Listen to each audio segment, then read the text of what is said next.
For those who get any of the emails who are on that list, I hope you had a chance to read something that we had sent out. It's Jeremiah 30 through 33. It's what we're going to be looking at a lot this week and next week as we start this new little series. Little mini-series, just a little two-parter. And the goal in this series is to look over the new covenant.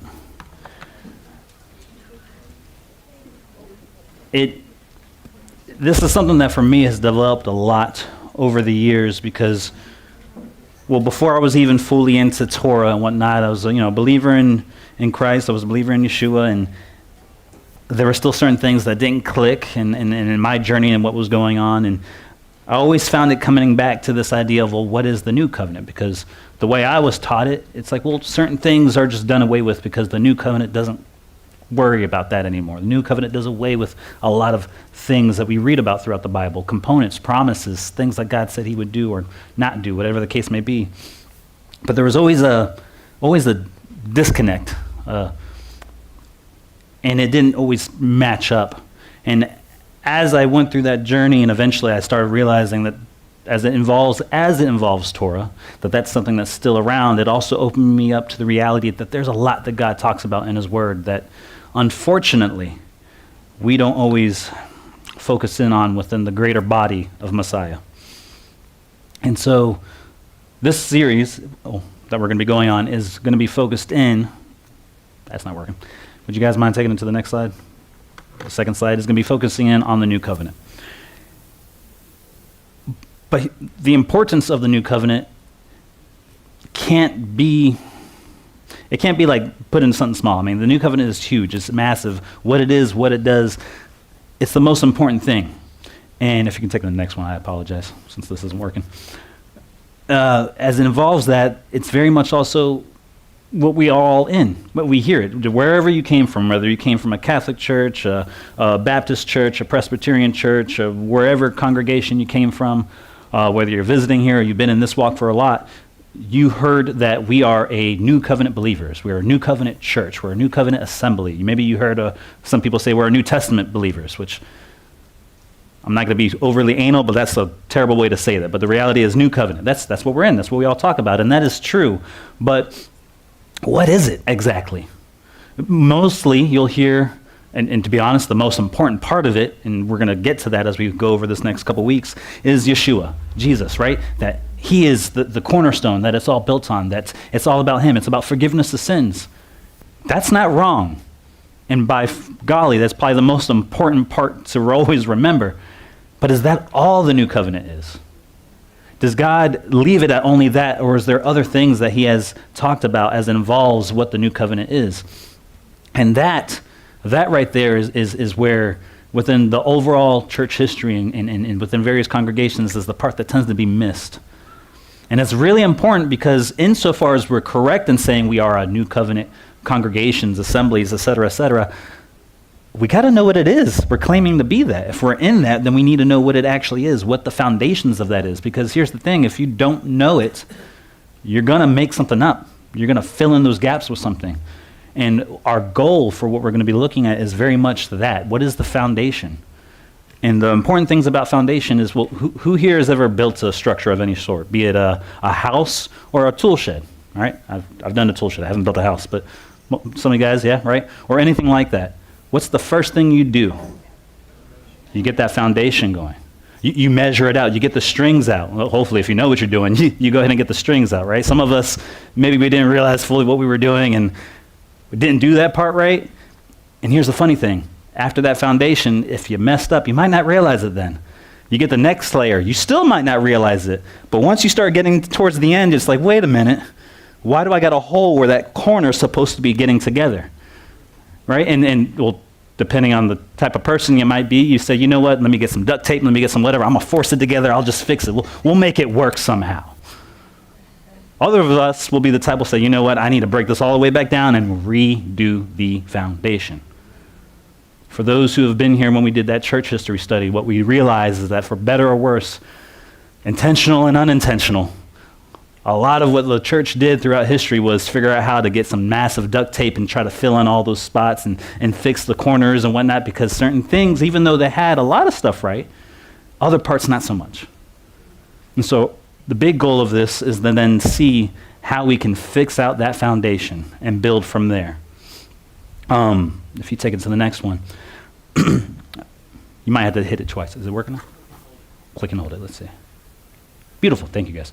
All right. So a big thing is also that what the new covenant encompasses, as we're going to be looking at this, is how it incorporates really all the, I'm going to say, major covenants of the Bible. The Noahide, maybe not as much, but there's an aspect of it. Because if you remember, we see this a little bit in Hebrews, not the part that we just read, but in other parts of the Bible as well, whether it's the author of Hebrews or Paul in some of his writings. No covenant that comes about negates the promises that have already been given. Now, a lot of people hear that a lot of times in relation to when the law was given, which is to say Moses, the Mosaic covenant. It didn't negate things that were given in the Abrahamic covenant, promises that were made. And that is true. No more than the Abrahamic covenant negated the promises that God will never flood the world again in the Noahide covenant. But that continues. So from each covenant to the next, they don't negate promises that were made. Because God is not a man that he should lie. Right? We've heard that. God is not like us. When he gives his word on something, he gives his word and he keeps it. And that's the other big importance about this whole study we're about to look at, because ultimately it's the character of God that we're talking about.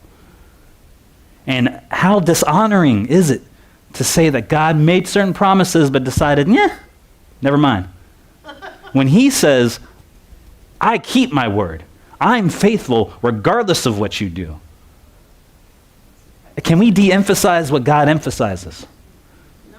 No, and we shouldn't. And woe to the person who does that. I'm going to say that right now. All right?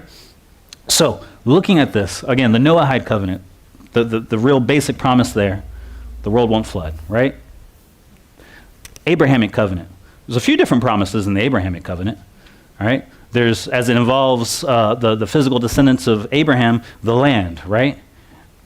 That's a big one right there. But there's also another one, all right? And this is a very important promise because it's going to link in through a lot of this. The promise that through your seed I will bless the world. Now, he wasn't just talking only. Some people want to, some people, when they read the Bible, they want to make it's only this or it's only this. It's such a Western way of approaching the Bible. We got to remember that when we're reading the Bible, a lot of times it's both and. So God's going to bless the world through his seeds, as he says there, but just like Paul, when he is using that to make a point to later on, says seed, even though in the original the word is both, really. It's also the seed, capital T, if you will. And we all know that to be Messiah, Yeshua. The most important component, that's the Abrahamic. Does the Mosaic covenant negate any of that? Just like the Abrahamic covenant didn't negate anything from before, right? But in the Mosaic covenant, there was also promises that were given. Now, some people might notice Mosaic and then Levitical, and they're like, well, wait a minute, aren't those kind of the same thing? They're together, but they're not the same.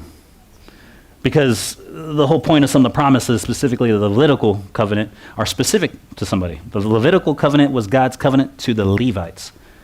Most importantly to the house of Aaron, and what would come from him being the high priest. But the Levites in general, he makes promises to them a couple of times we see in the book of Exodus and then also going into Numbers. Matter of fact, we saw how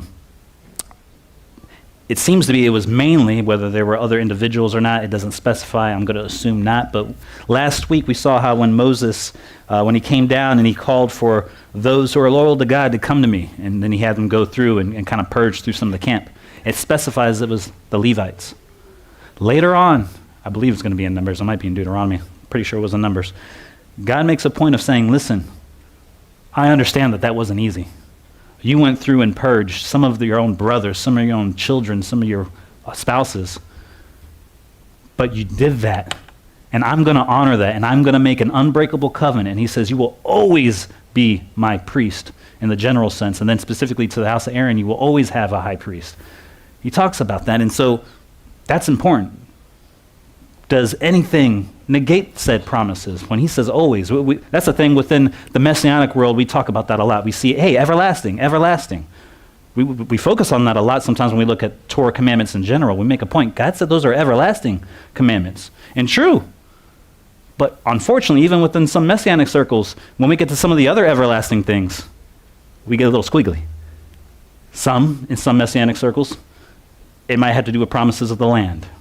For some groups, it definitely has to do with promises of the Levitical, this idea of priest, because Yeshua is our high priest. So what's going on? That's something we're going to be looking at, okay? That's something we're going to be looking at. The Davidic covenant, that's a big one. The Davidic covenant, what was that? Ultimately, God making a promise to David that the throne that he established through David, he will always have a heir. I always say that wrong. Heir. He will always have an heir. Sorry. He will always have an heir. Yeah, right? Yeah, maybe he's bald. I don't know. No, he will always have an heir, a descendant, a seed from him that will sit on that throne. Even when the kingdom was temporarily demolished, and I'm talking about between moments of the Babylonian exile or even going into the Second Temple period where there wasn't really a throne anymore, there was still a seed that God would hold on to and eventually coming to its fullness in Yeshua, Messiah. We're going to see how that plays out. That's a very important covenant. So, last and not least, you got the new covenant of the big covenants, right? Does the new covenant negate any and all that stuff? A lot out there will say yes. No. A lot out there, at a minimum, a lot out there will say, well, the Mosaic covenant, it definitely just replaces altogether. A lot of them will say, well, the Levitical covenant is done. Just read the book of Hebrews, right? I always have that conversation with people. It always comes back to Hebrews. But here's the thing. They look at Hebrews. There's a part that's quoted in Hebrews, a very famous passage from Jeremiah 31. Guys, look, see, it's the new covenant. It says it right there. And then they make all these extrapolations out of what the book of Hebrews is saying. But here's the thing. They didn't have computers where they can just quote full things back then, all right? Ink was expensive. Writing was expensive. They quoted something just like with the prophets. When they quoted from something, the expectation was the reader knew the fullness and context of that which was being quoted. And that is why I made sure it was blasted out for you guys to check into it. And if not, again, we're going to do it next week. Read it when you can. Jeremiah 30 through 33, because that is the fullness of how God defines said new covenant. And if you're only looking at that one little piece that Hebrews references without realizing he's pulling in everything from outside of it, you're going to miss it. You're going to take it and think he's saying something else that he's not. And ultimately, there's another big promise. We don't really call it a covenant, but I think it's a really important one here. And it's the promise or / curse of the snake. What am I referencing? That promise, that prophecy / promise that goes all the way back to the beginning of Genesis at the fall. God sits there and says, he gives a curse essentially to mankind.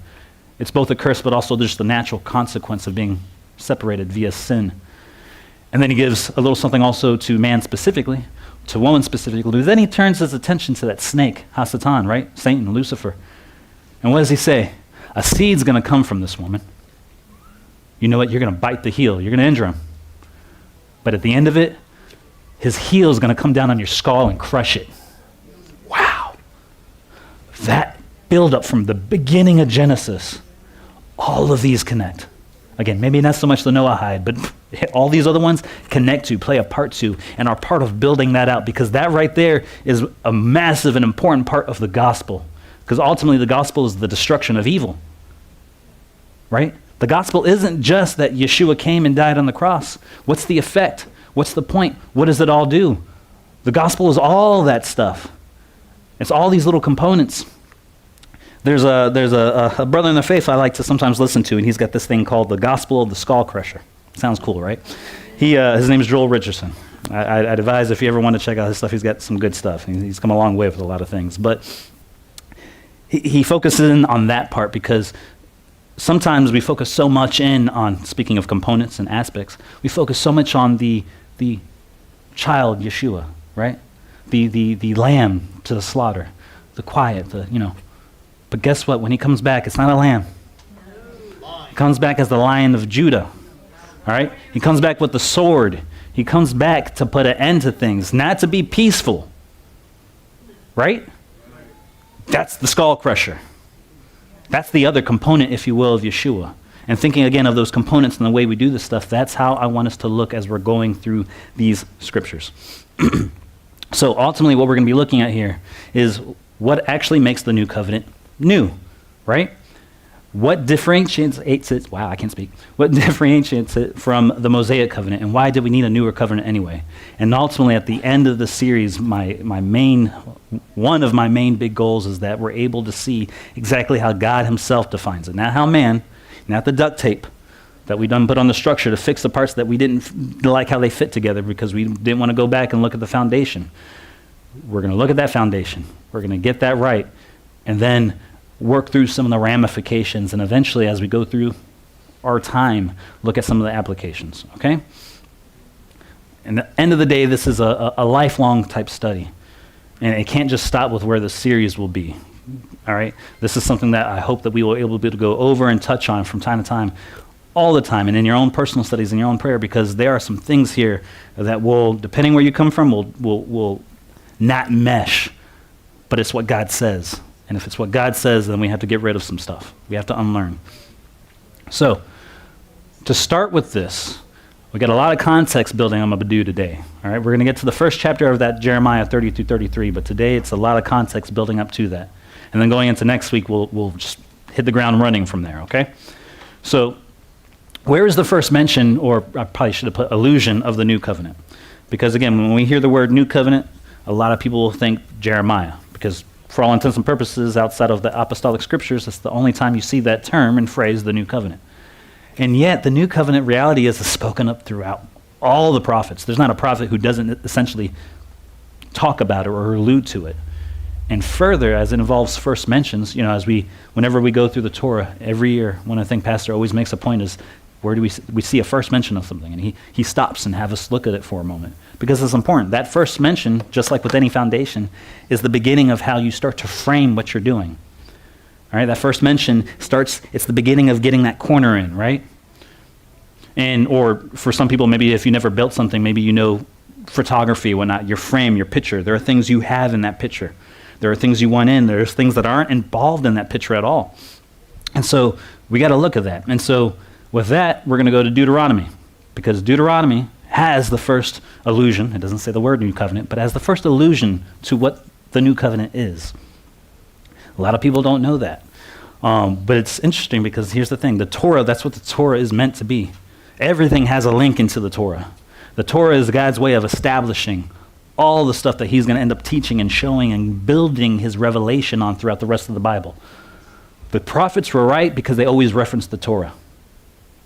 They didn't build themselves on something completely different. And to that end, the apostolic scriptures are right because guess what? They're always quoting the prophets and then also the Torah, building, constantly referring back to that. So with that, bear with me because we're also going to look at the context of Deuteronomy for a quick moment, okay? So in Deuteronomy, we have Moshe giving his last sermon. In Deuteronomy, we have that next generation of Israel that's getting ready to go into the promised land. And throughout the whole of Deuteronomy, Moses is giving them application and instruction of the Torah. He's summarizing it. Very much he is giving them a kind of heart and spirit behind the letter, so to speak, on some level. Yeshua, being the greater mediator, does the same thing again when he comes. Not to do away with Torah, but giving it its heart, giving it its intent, just like Moses was trying to do in Deuteronomy. And he's letting them know how they're going to do these things. But ultimately, as we get to chapters 28 and 29 of Deuteronomy, he tells them something. And I want you to kind of put yourself in this position. You're that second generation. You're getting ready to go into the land. And Moses is like, all right, guys, we're going to go over the blessings and the curses. And now I want you to know something. Not you, but your descendants. They're going to jack this up. He tells them. He says, there's going to come a time where all the curses I just told you about, they're going to come on with reckless abandon upon your descendants. We're getting ready to go in the land. We're going to take it. Oh, by the way, way to take the rug out from under you, right? Why would you tell them that? Well, it's because we need to know. We need to know. God's letting us know what's going to happen. But does God leave it at that through Moses? Does he just say, listen, it's all going to happen, all these curses are going to come on, your descendants will get kicked out, and that's just it. It's just going to end with that. God failed. He said he was going to give you these things. Too bad. No. Whoa. Does God fail? No. So through Moses, God says something very important. This is in chapter 30, verse 6 through 8. Oh, sorry. Chapter 30, verse 6 through 8. And it's this. That did not come up. Sorry, guys. There you go. Then Adonai your God will circumcise your hearts. Leading right up to that, he tells them that God's going to do something in the future. That after all these things happen, he's going to start bringing the people back together. And that leads us to this part right here where he says, then Adonai your God will circumcise your hearts and the hearts of your children, so that you will love Adonai your God with all your heart, with all your being, and thus you will live. Adonai your God will put all these curses, what curses? All the curses he was talking about right before. I will put all those curses on your enemies, on those who hated and persecuted you. When were they being hated and persecuted? While they were in exile. While all those curses were being put on them, and as we know, as we know history, what has happened to the descendants of Israel? Both in the initial exiles, even after that, the Roman exile, everything that happened after that, the dispersing, the persecution. We looked at a lot of that when we did the church history thing, because unfortunately a lot of the church was involved in that as well, specifically in the Western world. But what is he saying? All of that, those who persecuted you, this is all going to be flipped right back on their heads. And then ultimately he says, but you will return and pay attention to what Adonai says. And I underline this part because this is an important part. Again, I'm speaking to the choir here in many ways, but for those who might be new or those who are watching online, and you will obey all his mitzvot, that's the commandments, all the commands, which I, Moses is saying, I am giving you today. What was the context of Deuteronomy? What's happening again? What is he going over? He's going over all the Torah. He's summarizing it. But what does he say there?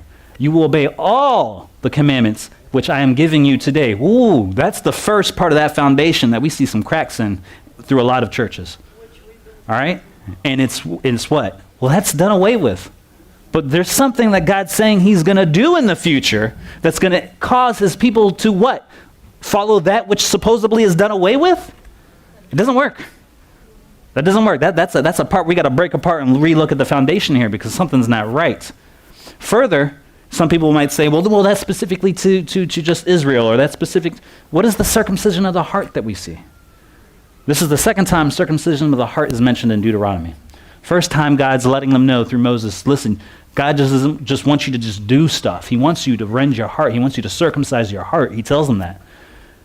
But again, he also eventually tells them that they're going to fail. Their descendants are going to fail. So what does that mean? It's up to God. So what does God do? A time is coming where God's going to circumcise the heart. We see Paul talk about circumcision of the heart. Why? Because this is something that's involved in the new covenant. Again, the word isn't used yet. But that's also why I want to show you this. Because this is the allusion. This is that first mention. This is how we read the Bible. This sets up a frame, a part of that foundation on which now we have to take an account as we continue to build our theology and our understanding from what we're reading from the Bible. Okay? And that is very, very important because whether it's this or any other concept, you can't read the Bible and just cherry pick. You can't read the Bible and start to think, well, maybe this is what this is saying and disregard any other times that same concept has been mentioned. Because all that stuff gives you a frame with which to work in. So what we see here is that in this beginning, the first mention of the new covenant is Deuteronomy chapter 30. And again, context is key. Moses is giving his last sermon. And ultimately, too, for some of those who might forget, at this time, while obviously the majority of it is physical Hebrews, there are Gentiles who came up with them.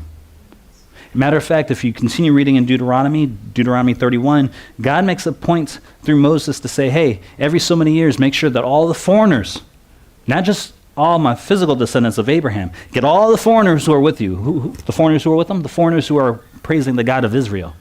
The ones who have dedicated themselves to the God of Israel. All those Gentiles, he says, bring them because they're going to learn the word and learn to fear me through it.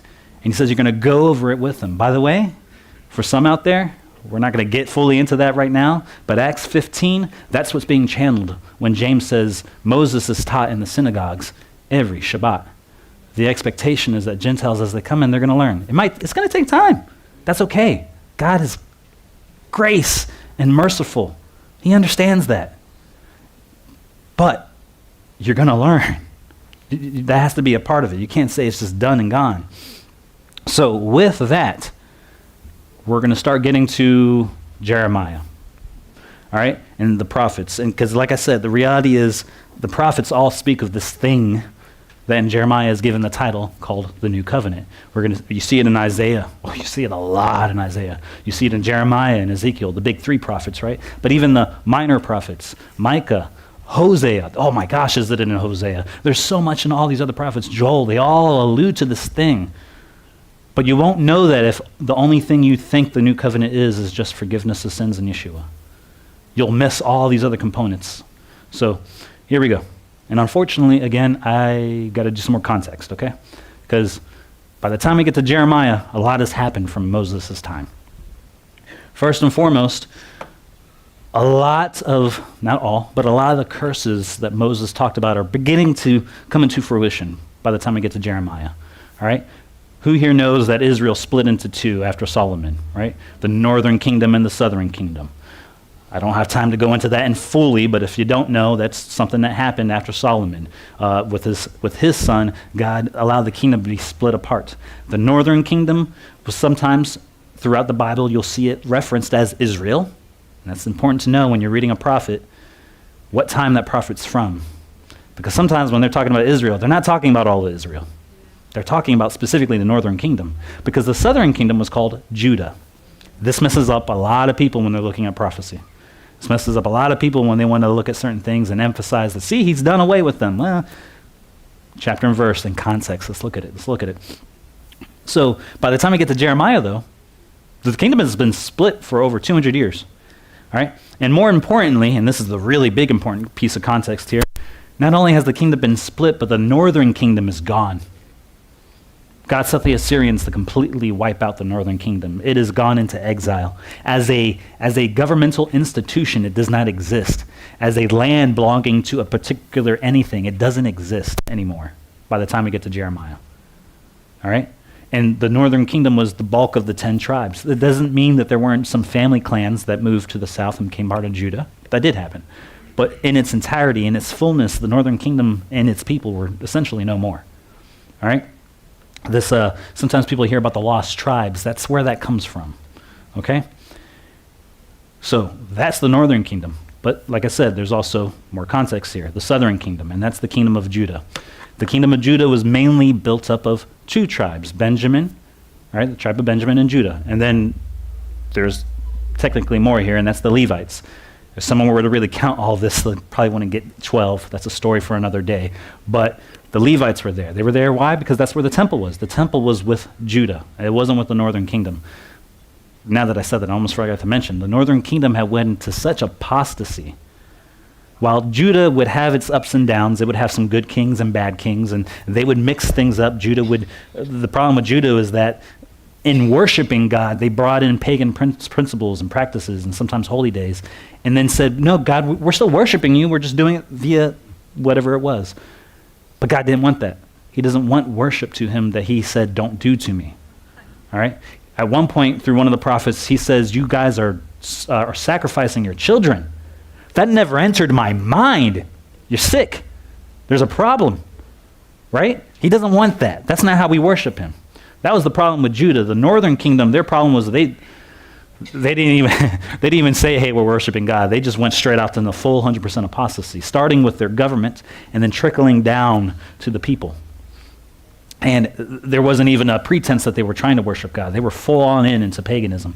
That's a big part of the reason why they were wiped out to the manner that they were. And so by the time we get to Jeremiah, and now Jeremiah through the first 30 chapters, ups and downs, God's using him to talk to Judah. Again, not to northern Israel. They're gone. That was Isaiah, that was Hosea, and a few other ones where God was speaking specifically sometimes to northern Israel. Here, this is all specific to Judah, and he's been going back and forth and reaching out and telling them to repent and telling them that things are coming, eventually getting to a point where he has to tell them it's done. God's sending somebody here to destroy. God's bringing some punishments. And he starts letting them know this and letting them know. But again, guys, does God ever leave it at that? No. He doesn't. And so with that set, with that context, with that there, we work into Jeremiah chapter 30, okay? And we're going to go through the first chapter of that today, and we'll continue building on that going into next week, all right? So Jeremiah 30, verse 1 through 3. This word came to Jeremiah, that's Jeremiah, from Adonai. This is what Adonai, the God of Israel, says. Write all the words I have spoken to you in a scroll, for the day is coming, says Adonai, when I will reverse the exile of my people, Israel and Yehuda, says Adonai. I will cause them to return to the land I gave their ancestors, and they will take possession of it. Not they might possibly. It's good as done. This is going to happen. But with all the context we just went over, notice Israel and Yehuda, Israel and Judah, both kingdoms, north and south. Again, at this point, generations have lived where the northern kingdom doesn't exist. And yet here God is saying, remember them? They're coming back too. Wow. Why? Because God made promises. God made promises. And notice something here. This is something you see a lot throughout the prophets and a lot here in Jeremiah. Every time I kind of see this, we're going to make a point of it. The days are coming. That line. If you've already read through these 3 chapters in preparation for this, hopefully you notice that. It's mentioned a lot through those, actually I say 4 chapters, 30, 31, 32, 33. The days are coming. So again, obviously, the days are coming. They haven't happened yet at the time of Jeremiah. It's to the future. So continuing into it. These are the words that Adonai spoke, the words that Adonai spoke concerning Israel and Yehuda. Here's what Adonai says: we have heard a cry of terror, of fear, and not of peace. Ask now and see, can men give birth to children? Why then do I see all the men with their hands on their stomachs like women in labor, and every face turned pale? I know, guys, when we get sick, sometimes our women make fun of us because we act like we're in a lot of pain, right? Right. Well, God's here saying, no, look, this is real pain here. Why? Because it really is like that. In any case, how dreadful will that day be? There has never been one like it. It is a time of trouble for Yaakov, Jacob. For out of it, God with his buts here, but out of it he will be saved. So what is God telling them? There's a time that's going to come. It's a terrible, terrible time. A trouble of Yaakov, Jacob's troubles. Depending on what flavor of Christianity you come from or have been brought up in, you probably heard the word Jacob's troubles, especially if you were really big into a lot of 90s prophecy books and so on and so forth, right? And Jacob's troubles is known as this time of trouble for Israel, a future time, this time where it's going to get really, really bad. And why is it called Jacob's troubles? Because it's encompassing all of Israel. It's not just the northern kingdom, not just the southern kingdom. That is all of them. That's being mentioned here because the context of everything we're going to see is talking and actually connects to this time of Jacob's troubles. And that's a clue for us as we continue reading because Jacob's troubles were told throughout various prophecies kind of when it is. But that's deep in the future. We're not there yet, even today. So that's a big clue as to something we're going to be looking at a lot, especially as we go into next week. But we'll touch in again here at the end. And so he says, on that day, says Adonai, Tezavot, I will break his yoke from off your neck. I will snap your chains. Foreigners will no longer enslave him. Instead, they will serve Adonai, their God, and David, their king, whom I will rise up for them. Now that's interesting. All right, so in connection with that Jacob's troubles where he said he's going to save them out of it, telling us a little bit of what's going to happen there. Again, that idea of taking those curses and flipping them back on those who were persecuting, like we saw in Deuteronomy. A little bit of that there. But also notice this. Instead, they will serve Adonai their God and David their king, whom I will raise up for them. What is that? Because David has been dead. All right? His body's in a grave somewhere. They know that. So what is that in reference to? There's a couple things here. All right? I'm going to tell you what I most likely think it is, but there is another possibility. The main thing I'm looking at here when I see this is resurrection. Because he's going to raise up David again for them. There are some prophecies that talk about this idea of David being there with them at the end during the Messianic reign. But there's also something else in here. And we're going to see that touched on more as we go into next week. And I will say, I think we also see the beginnings of what it's talking about with the Messiah. All right? The root of David, as it's called. All right? The root of Jesse and other areas of prophets that they talk about this. And just to link it in, we actually even have this passage here in our congregation, and it's Revelation 5:4, where it says, "Look," this is John, an angel talking to John. He says, "Look, the Lion of the tribe of Yehuda, of Judah, the root of David, has won the right to open the 7 scrolls." That's in Revelations, all right? This moment where this angel, all this stuff is happening, and the angel points out to this one who has come. the root of David. I think we have a hint of that there in that previous passage. I can't say 100%. I do think it's more about the resurrection, but that is a little seed that we're going to see develop as we go through the study. It continues here. So don't be afraid of Yaakov, my servant, says Adonai, or be alarmed. Again, why is he telling them that? Because through a lot of Jeremiah, he's been telling them, exile's coming. And as we know, after Jeremiah would live to see this. The temple was destroyed, Solomon's temple. Eventually they would come back, and eventually they would rebuild that temple, the second temple. But that's what he's been warning about and what was coming.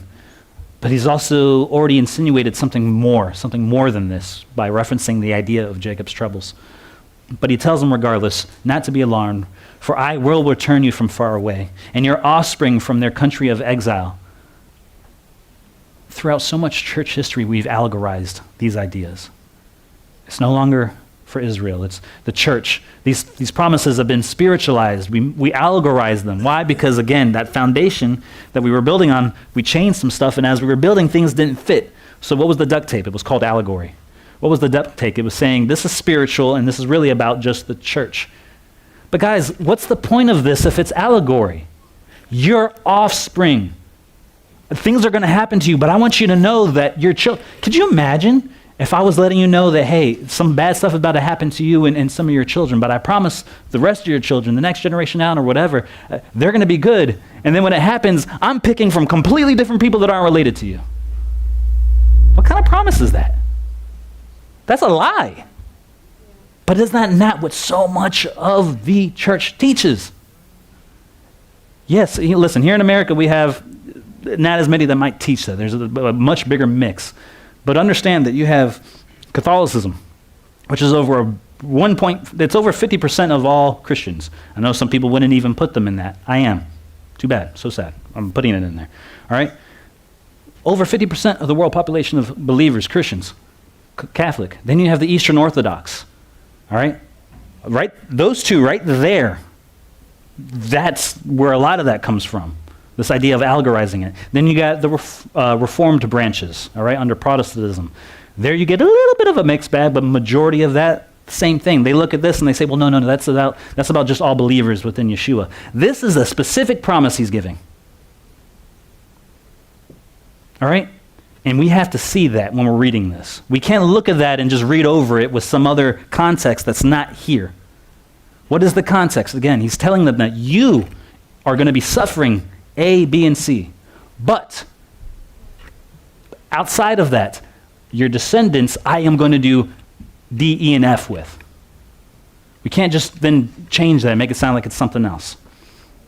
So that is key here. And again, we're going to see that build over the next several chapters.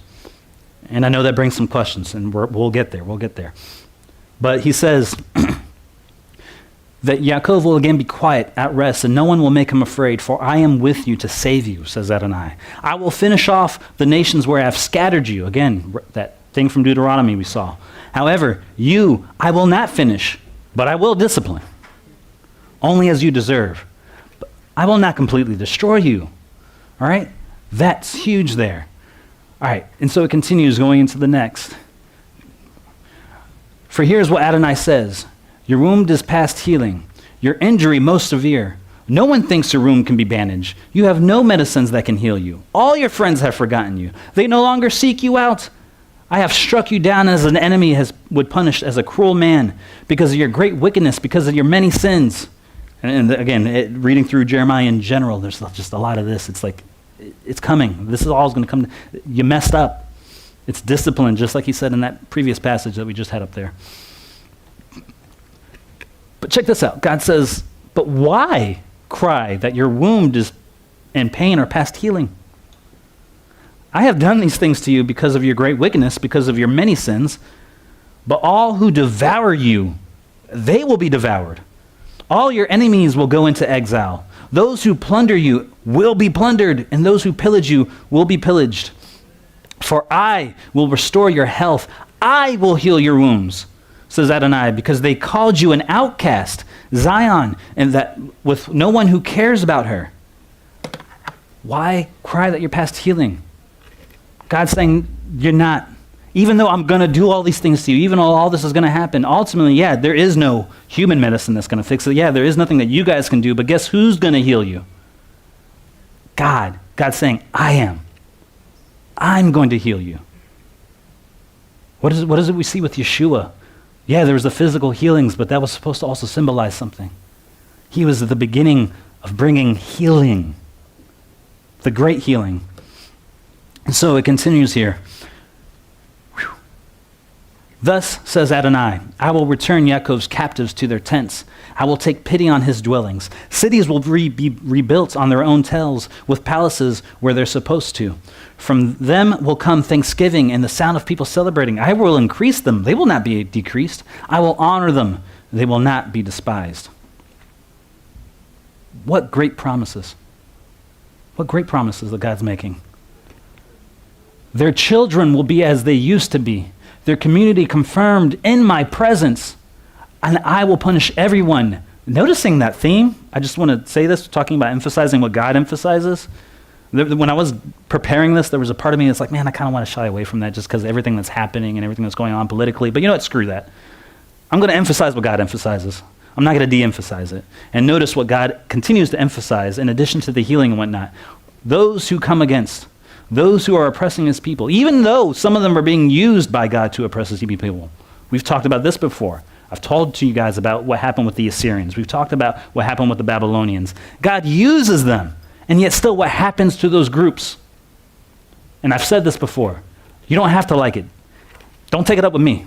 Take it up with God, because it's how he does it. It's how he said he will do it, constantly throughout his scriptures.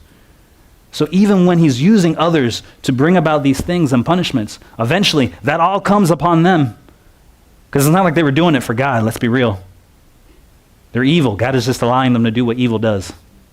He just took the hedge of protection off to get his people's attention.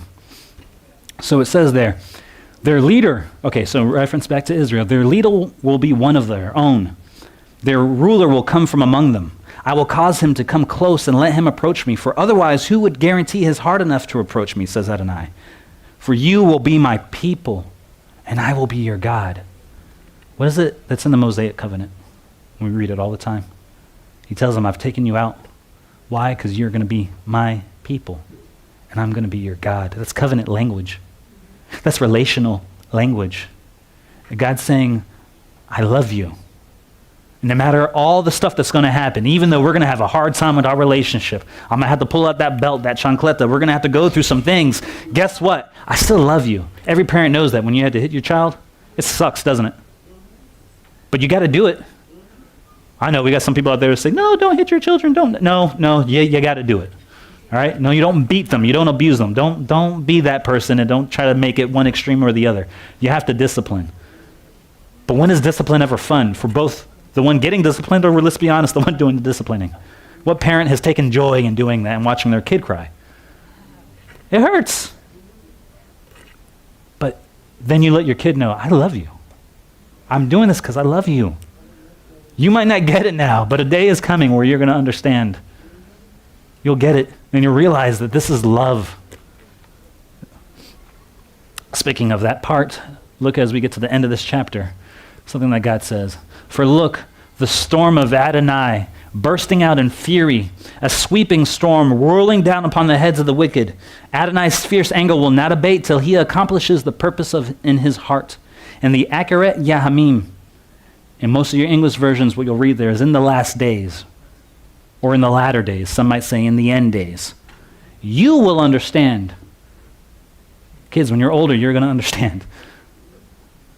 And here, depending, if you use something that uses Hebraic numbering of verses and chapters, that first verse of the next chapter is the last verse in the Hebraic way. Listen, at the end of the day, verses and chapters are pretty arbitrary. I don't care if you're using the Hebraic version or if you're using a regular church version. The only area in the Bible where those kind of divisions actually make any sense are in Psalms, because each psalm is its actual own thing. It's individual poem. Most of the time, and this is why I tell people, when you read the Bible, especially the apostolic scriptures, when you're reading Paul, especially Paul, read his full letter. If you stop and look at the ending of a chapter and think that's the end of his thought, that's not how they wrote.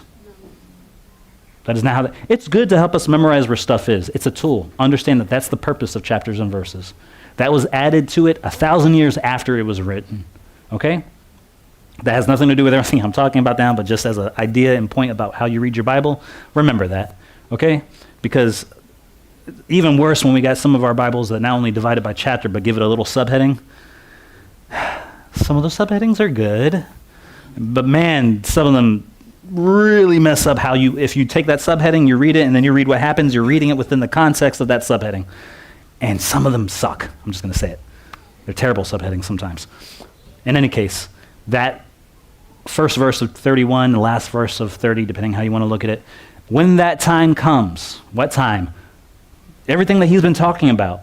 And again, we're going to talk about that accurate Yahmim. When that time comes, says Adonai, I will be God of all the clans of Israel. Not just Yehuda, not just Benjamin and Judah that were there in the south, the northern as well. Naphtali, Dan, Manasseh, all the clans of Israel. And they will be my people. Accurate Yahmim, those latter days. Something I made a reference to earlier at the very beginning of this chapter. In those days, this is, and we're going to see it continue to play in. I want us to pay attention to it. God is telling us a little bit about when this is going to happen. It's going to happen in the latter days, the end days. That's when it comes to its fullness. There's a lot of people that like to make it sound like, and yes, listen, the new covenant has been inaugurated. We're going to deal with that when we go into next week. But the new covenant now is not complete. We haven't finished. It hasn't arrived. All right? Further, even though, again, a lot of people mess up Hebrews and the parts they like to cherry pick from it, Hebrews itself tells us this. Part of what I had us read today was that. Looking at Hebrews chapter 2, it says, for it was not to the angels that God subjected the Olam Haba, that is the age to come, the world to come, in most of your English versions, for, excuse me, which is what we are talking about. The first two chapters of Hebrews is the opening of the whole book of Hebrews, and the author there, some people think it's Paul, I tend to think it's Barnabas. We don't really know. But that said, the opening of these first two chapters is setting up the context for the rest of the book of Hebrews. And one of the things he makes a point of saying that this thing that we're going to be talking about is the age to come. All right? I like using the CJB. It uses the word halam haba. That is a word that carries, and in English it's the world to come. It's a word that carries a lot of baggage with it. What do I mean by that? It's a theological term. If you were to talk to somebody who's not really in the faith in general, in a Christian, full Christian sense, and you start talking, let's say, about Calvinism and Arminianism, heck, there's some of us here that probably don't even know what I'm referring when I say that, but for those who read a lot on theology, you know what those are in reference to. I don't have to say anything other than those words. It carries a lot of weight with it. Now, a person who doesn't know anything about that stuff, they hear that word, it doesn't mean anything to them. I want you to notice that the world to come, the Olam Haba, this world to come, which is mentioned a lot of times in the apostolic scriptures, that is something that carries a lot of weight with it. It's talking about the messianic reign.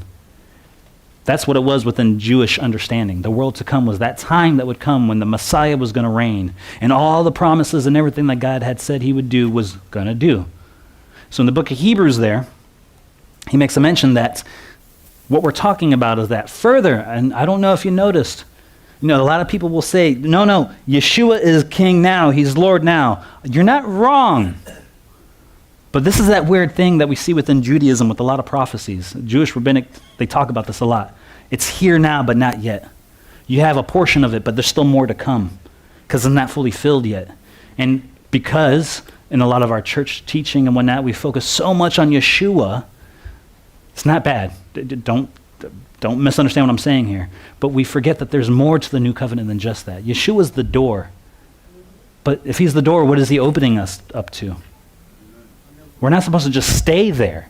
Yeshua came to what? Connect us to who? The Father. Through himself. We got to get, there's so much within the church. That's where they're at. They're there. And you know what? I get it. It's not bad. It's not bad, but there's better. He wants to connect us with something even more. His Father. And all the things that the Father has promised. And, here's the thing. We see I forget exactly where it is right now off the top of my head. I'm sorry, I'm having a brain fart here. But there's a part in the Bible where it talks about this idea that the God of this world is still here. All right? Hasatan, Satan, Lucifer. But, again, Yeshua's king, Yeshua's Lord. He is, but he's not fully throned yet. And even in Hebrews, it tells us that. You see, in talking about it, it says that you were crowned him with glory and honor. You put everything in subjugation under his feet. In subjugating everything to him, he left nothing unsubjugated to him. It's talking about Yeshua. However, at present, what is present? Is that the past? No, the present is now. At this time, we don't see everything subjugated to him. Guys, if we are in the world to come, if we are in the time that are all the promises, I got to say, I'm going to be honest, what happened? A time of no war? A time of peace? A time with no diseases? I got somebody who I know who's dying right now. No, we're not there yet. And for all the people who want to allegorize and spiritualize that to the point where you take the meaning out of God's words, woe to you. You're destroying the word of God. You're not helping to fulfill it. Yeshua said, I came to fulfill his word, give it its proper meaning, and bring it to its fullness. We're still in the process of that. We're still in the process of that. And, we see aspects of that when we look at the life of David. Saul messed up. We read about that recently. I don't remember if it was last week or the week before off the top of my head, but that was part of our Haftarah reading, right? We know why Saul messed up. We saw what Samuel did. He even ripped part of his robe off, which was symbolic of saying, hey, this is no longer yours anymore. All right? And what would happen? He was sent to then go anoint somebody else. Who? David.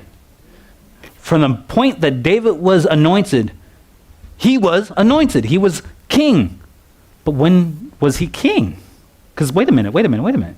Saul was still king. Matter of fact, when he went to fight Goliath, did he come there saying, I'm king, I'm taking your spot, Saul? No. Saul was king. He's still referenced as king that whole time. If you remember the story of David, everything that happens, it's years. But he was anointed. He was king. But somebody else was still in that. Somebody else still had that. They're still the God of this world right now. We have not arrived yet. That's why there's still pain and suffering around us. That's why when you turn on the news, all you see is bloodshed. That's why we have homeless. That's so on and so forth. We're not there yet. The king, while he's been anointed, the new covenant, it's been inaugurated. He was on that. That happened. The work that needed to make all this happen has started. That was done. But he has a second coming. And that second coming, we're going to see all this come to its fullness. But again, what is all of this? There are probably questions people are wondering because, listen, here. This is a summary real quick of what we've kind of gone over so far, and it's this. Obviously, we see within these promises the land of Israel. For all, capital A-L-L, all the tribes of Israel and the kingdoms also of Israel and Judah, right? That's something we've noticed. That's something we've seen. All. Next, the complete destruction of Israel's enemies. Again, look around. Hasn't happened. All right? And then so far with what we've seen that this idea that this really comes to its conclusion, its fulfillment in the Akaret Yahamim, the end days, the latter days. So that's what we looked at so far. And to be honest, there are questions you're probably going to have, all right? Because, well, even though we hinted at it, and obviously I just talked a lot about it, what about Yeshua? Because we haven't seen something really concrete in what we've read so far that screams Yeshua, per se, right? The forgiveness of sins, again, the most important thing. It hasn't even been mentioned yet, right? This seems rather Israeli-centric. What about the Gentiles? Where is that? Next week. Be here. We're going to go over all of that right there, okay? All right. So, guys, that's it for the opening of setting up the context and looking at this first section of Jeremiah. Next week, we're going to hit up 31, 32, and 33. We're just going to hit the ball running. This is the context. Feel free to watch this again, listen to it again throughout the week leading up to it. It will be helpful because we're building on all these components to see how they fully play out and how God shows us what his word is saying. So with that, Father God, thank you. Thank you for your word. God, help us to never never de-emphasize. Help us to never just spiritualize and give different meaning to the things that you have said you're going to do, that you've put your own word on, that you've put your character on, that you've sworn to do on yourself. The thing that you sent your son to die a bloody death for. Help us never to erase what that's for. God, we thank you. We thank you for everything you've given us. We thank you, Lord, for all that we have. And I ask, God, that you just bless everybody here. In Yeshua's name, amen.